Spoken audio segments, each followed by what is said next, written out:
Today we're gonna be going over the top 6 best fish if you're just starting out in this hobby. The reason I chose these 6 is because they are either a little bit more robust or they give a little bit more leniency in the way you keep them. Perfect for beginners. So let's get straight into it. The first type of fish for beginners, and I will ride this till I die, is guppies. Now the guppy aficionados, the people who are really into keeping their guppies, will say, nope, they're absolutely not a beginner fish. Here's why I think that's not the case. Guppies are a really easy fish to tell if there's something wrong with them. Because they're such strong swimmers and they've got such a distinctive movement in the way that they swim, you can always tell when something's a little bit off. Knowing that something's off with your fish generally tells you there's something off in your water, so you will act quicker. On top of that, if you ever think to yourself, I want more guppies, just buy yourself a male and a female guppy, and it's the perfect introduction to the breeding side of this hobby as well. So because of those main factors,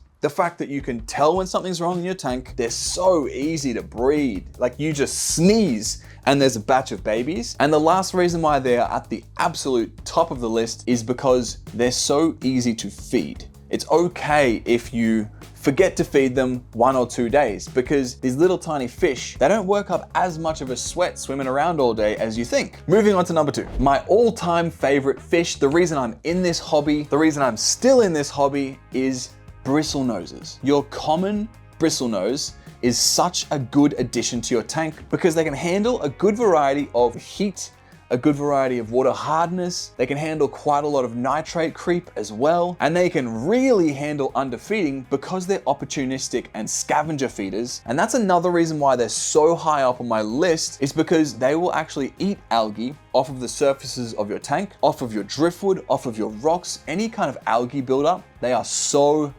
good at keeping that to a minimum. They're such good cleanup crew. Matter of fact, the tanks that I breed my bristlenoses in, I never algae scrape, and the glass is always crystal clear, as long as there's bristlenoses in the tank. And that's saying a lot, because I run these lights in this fish room all day. So if you've got a community tank at home and you're just beginning, if you haven't already and you can match the unique requirements that bristlenose need, get one. There's nothing that can go wrong. There's such a cornerstone, a foundation of this hobby that is worth learning how to keep them. Moving on to number 3, another favorite of mine. Obviously, this list is gonna also include my favorites, Corydora species. They are a lot more community based, so you'll see them sort of shoaling in groups of like 5s and 6s. They always hang out together. The reason they're on this list is because they can handle nitrate creep. While you're still learning, generally there's a few mistakes that you make. Sometimes it's overfeeding, sometimes it's forgetting to water change. At any rate, what happens is these habits that get missed to do with, your maintenance and keeping your tank healthy and clean, sometimes it leads to your nitrate levels. They actually slowly build up, and nothing really takes nitrates out of your tank except for plants and water changing. So if you don't have a heavily planted tank and you've forgotten to water change,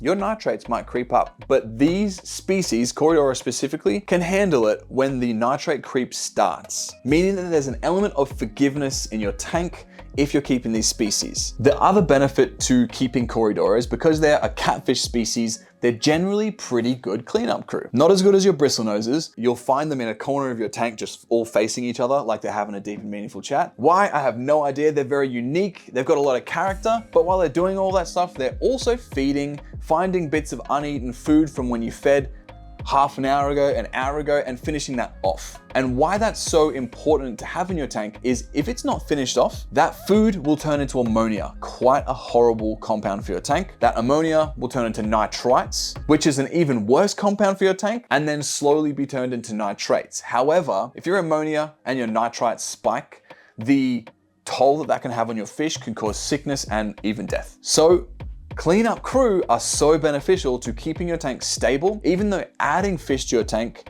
increases the bio load, it may increase the ecosystem function. And the ecosystem function I always choose over bio load every day of the week, because I have crammed tanks that sometimes have got 0 nitrates because it's heavily planted and I've got a really good cleanup crew. All right, moving on to something that's not really a fish, but needs to be on this list. Number 4, cherry shrimp. Again, just like guppies, people that really are into their shrimp will say, no, shrimp should not be a beginner fish to keep. That being said, cherry shrimp, I kept maybe 3 or 4 weeks into starting my hobby. And because the species Neocaridina can handle higher total hardness in your tank and generally closer to tap water style levels, they're so much easier to keep and they don't perish as easy. On top of that, they make you pay so much more attention to your tank. Because when I first bought my first ever batch of shrimp, I think I spent $100 on 10 shrimp. I know it sounds expensive, but because I paid that money,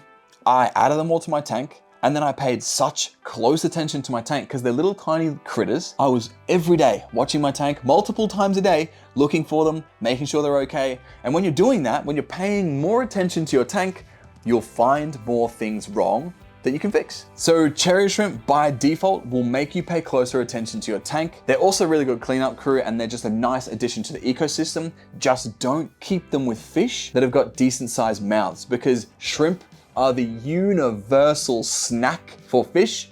Any shrimp that can fit inside your fish's mouth is gonna get walloped, absolutely slammed by your fish. So make sure you're choosing the tank mates for shrimp wisely. And if you wanna know a list of species that are good to keep with shrimp, I've already made that video, hit that up. The next fish on this list both have something called a labyrinth organ. That labyrinth organ means that they are actually able to put their lips above the surface of the water, gulp in a clean, fresh breath of air. Why that's important to a beginner aquarist is if you, for some reason or another, have an oxygen depletion in your water. For example, if your air stone stops working and your bubbles stop, or your filter jams up and there's no airflow. The main thing that will happen is your fish will start to swim towards the surface of the water because they're desperate for air, they're slowly choking. Goldfish use this labyrinth organ to actually breathe atmospheric air, just like you and I breathe, and that gives them the oxygen levels they need. That gives us a certain element of safety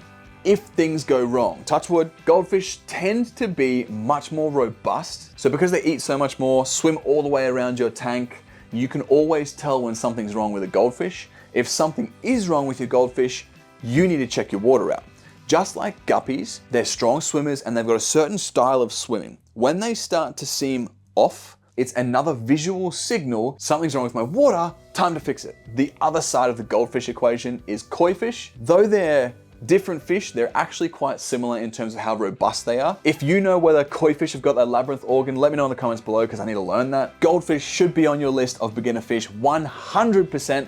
And the last fish on this list is a fan favorite, like cult-like following, betta fish. Betta fish have long been kept in teeny tiny tanks, even cups. They're fed almost nothing in tanks that are like green or there's barely any water flow, and somehow they survive. Maybe not thrive, but they'll survive. The fact that they can survive that means that a beginner aquarist that knows what they're doing and has their best intentions at heart is always gonna find the best thing to give their fish. For betta, it's not that big of a thing. Betta fish might need a 20-liter tank minimum. They'll need cool things in the tank and hides and lots of plants so that they can explore. They need filter, air, etc., etc. Basic stuff, but betta fish are beautiful. They've got so much character. Each one has like a different personality. They're visually stunning, which means if you're not that good at aquascaping or making your tank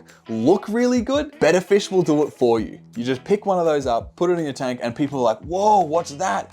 They've got big fan-like fins, and they will literally come up to the glass and say hello. So they're almost a really good working from home companion. That is the top 6 fish for beginners to keep as they're going through their learning journey. If you haven't already, hit the subscribe button for more videos just like this one.